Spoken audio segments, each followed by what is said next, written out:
Hello, friends. This is Rob Cuddy, Application Security Evangelist for HCL Software.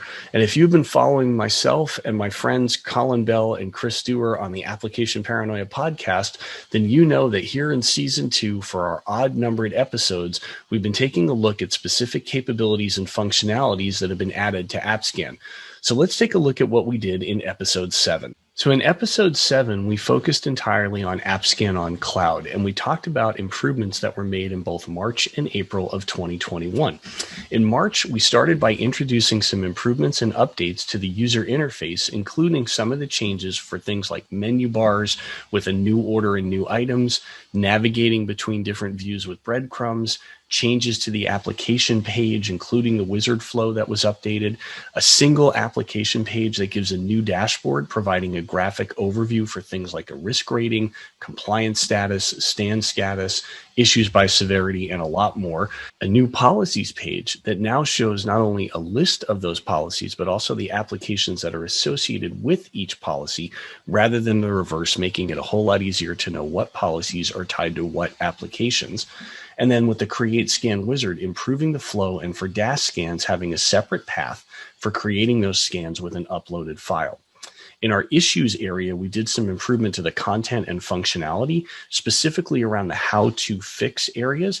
We consolidated the advisory and fix recommendations into a single comprehensive how to fix tab. And for many of the issues in there, we also had content for specific code languages, so making things a little bit more contextual and easier to find. For the API, you can now upload your own configurations for IAST monitoring, and we introduced AppScan Go for the Mac in addition to what we already had for Windows and Linux. In April of 2021, we introduced a brand new plugin for Bamboo that's now available on the Atlassian Marketplace site, and you can run static and dynamic scans with AppScan on Cloud out of that plugin. For the user interface, we did some applications that can now be imported using a CSV file. In our reports, we added an info table to the IAST report, and we added fixed groups tables to the CSV format of the security reports.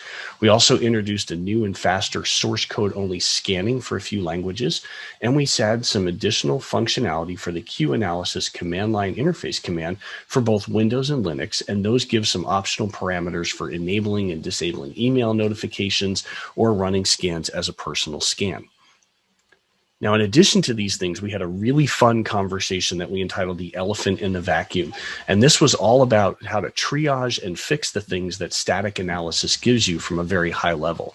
And some great recommendations from Chris Stewart on this. The first one was not focusing just on the numbers. And the reason for this is that static findings can tend to show different symptoms of the same issue. And he had the example of an API with multiple arguments and how that could potentially produce multiple findings. And when you add more sites in with more arguments, you can exponentially grow this kind of problem. The second thing was that static analysis is often done in a vacuum. So we need knowledge of the application and thinking through how it's being used. So we had the example of a cafeteria app versus a customer-facing website.